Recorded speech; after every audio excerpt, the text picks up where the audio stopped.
وقال نسوة في المدينة امرأة العزيز تراود فتاها عن نفسه قد شغفها حبا إنا لنراها في ضلال مبين فلما سمعت بمكرهن أرسلت إليهن وأعتدت لهن متكأ وآتت كل واحدة منهن سكينا وقالت اخرج عليهن فلما رأينه أكبرنه وقطعن أيديهن وقلن حاش لله ما هذا بشرا إن هذا إلا ملك كريم قالت فذلكن الذي لمتنني فيه ولقد راودته عن نفسه فاستعصم ولئن لم يفعل ما آمره ليسجنن وليكونن من الصاغرين قال رب السجن أحب إلي مما يدعونني إليه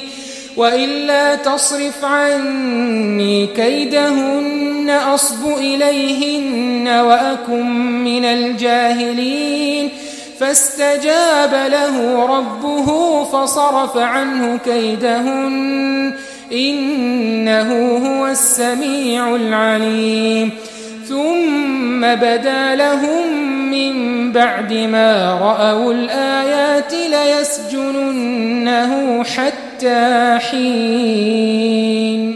और शहर में औरतें गुफ्तगुएं करने लगीं कि अजीज की बीवी अपने गुलाम को अपनी तरफ माइल करना चाहती है और उसकी मोहब्बत उसके दिल में घर कर गई है।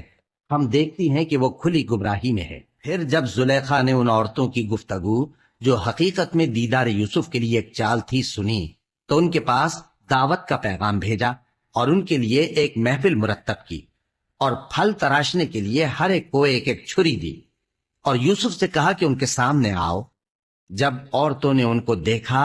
तो उनका रोबे हुस्न उन पर ऐसा छा गया कि फल तराशते तराशते अपने हाथ काट लिए और बेसाख्ता बोल उठी कि अल्लाह पाक है, ये आदमी नहीं, ये तो कोई बुजुर्ग फरिश्ता है। जुलेखा ने कहा तो ये वही है जिसके बारे में तुम मुझे ताने देती थीं और बेशक मैंने इसको अपनी तरफ माइल करना चाहा मगर ये बचा रहा और अगर ये वो काम न करेगा जो मैं इससे कहती हूं तो कैद कर दिया जाएगा और जलील होगा।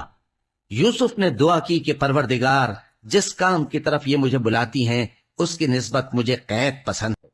और अगर तू मुझसे इनके फरेब को न हटाएगा तो मैं इनकी तरफ माइल हो जाऊंगा और नादानों में से हो जाऊंगा।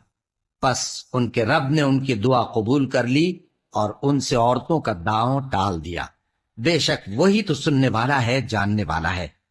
फिर बावजूद इसके कि वो लोग उनकी बेगुनाही के निशान देख चुके थे, उनकी राय यही ठहरी कि कुछ अरसे के लिए उनको कैद ही कर दें और उनके साथ